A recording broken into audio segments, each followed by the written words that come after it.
અને 9 દિવસ કદાચ સંયમતા રાખી થોડું ઘણું કદાચ તપ આપો તમારી માતાને, આ 9 દાડામાં 12 મહિનાનું પૂરું કરી છે. આવું મેં નહીં કહું. 12 મહિના માતાઓ કહેવા નહીં આવતી કે દીકરા તું આ ના કરીશ, તે ના કરીશ, અહીં ના જઈશ, ત્યાં ના જઈશ, પણ 9 દાડા તો હકથી કહે છે કે દીકરા 9 દાડા મારા હાચવી લેજે. હો ખાલી 9 દાડા, વધાર નહીં, 9 દાડા ઉપવાસ ના થાય ને.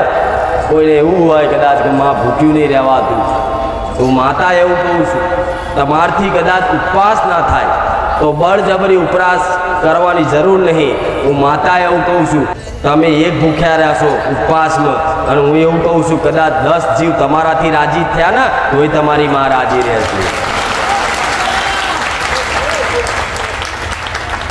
ઉપવાસ કદાચ મનથી કરો તો થાય, પણ આ તો ઉપવાસ જેવા થઈ ગયા છે. ઉપવાસ કરો ને તરત ભૂખ લાગે એટલે કે લાવો ફરારી ચેવડો, લાવો કેરા, લાવો સફરજન, લાવો મોસંબી, લાવો જ્યુસ, કેટલું બધું. સહેજ ભૂખ લાગી નહીં તરત ચાલુ. बहुत કરો છો ને તો આ મનથી તમે નહીં કરતા ને, આ એટલે થાય છે. આવા નાટક કરવા દેવી શક્તિ આગળ એના કરતા હાથ જોડીને એમ કે માં ઉપવાસ નહીં થતા તો માતા રાજી રહેશે. હું મેલડી આવું.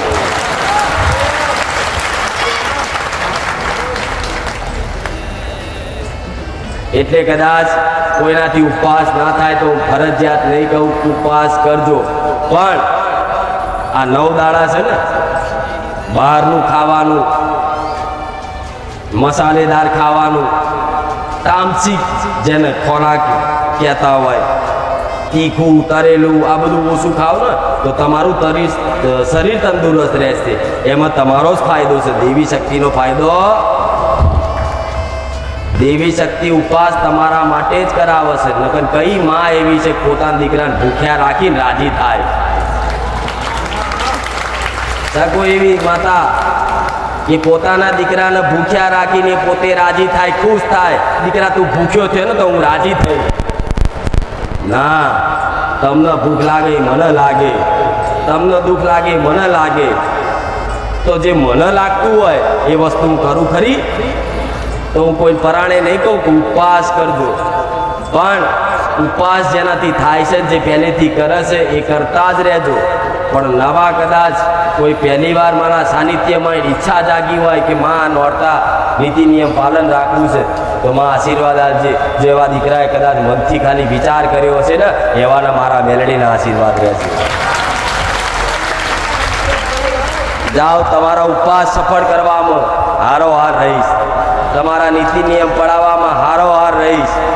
કદાચ તમારા મુખે કોઈ ખોટો અપશબ્દ નીકળશે ને એ પહેલા તમારી જીભ રોકી રાખીશું મેલડી. પણ હું જે કરીશ એ તમારી માતા રાજી કરવા માટે જ કરીશ. એટલે ખાસ કહું છું, મને ચાહો છો, મને માનો છો ને એટલે તમારી પર હક કરીને કહું છું, ઉપવાસ જે કરે છે એ કરતા જ રહેજો.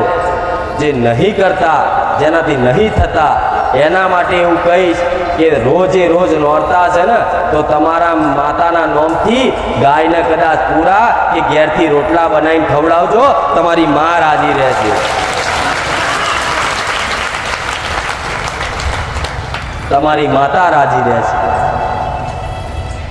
તો પૈસાનું દાન કરવાનું જરૂર નહીં, પણ ઘેરથી કદાચ જાતે રોટલી બનાવી કે રોટલા બનાવી અને ઘરની બહાર ફરિયામાં આજુબાજુની ગાયો કદાચ ભૂખી ગાયો હોય ને એને કદાચ તમારી માતાના નોમથી કે માં મારાથી ઉપવાસ નહીં થતો પણ લે તારા નોમથી આ થોડું ઘણું કદાચ આ મૂંગા જીવોનો દાન કરું છું, માં સ્વીકારી લેજે. તમારી માં અમીનો ઓળકાર ખાશે.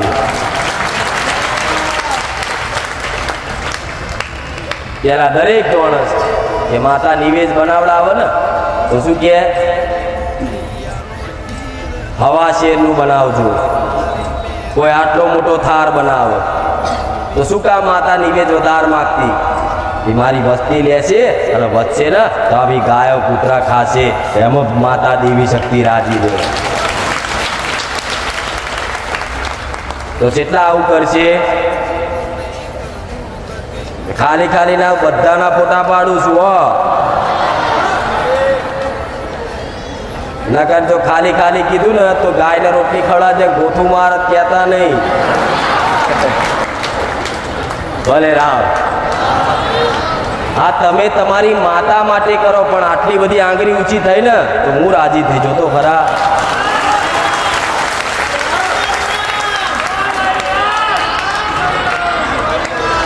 દરેકનો કુળનો દીવો તો ઘેર છે જ ને.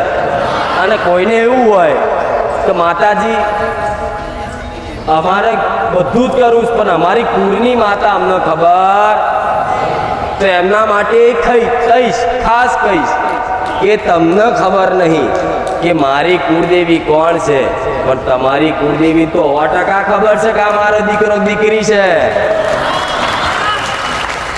તમે એનું નામ નહીં જાણતા, પણ તમારી માતા તો તમને ઓળખે છે ને.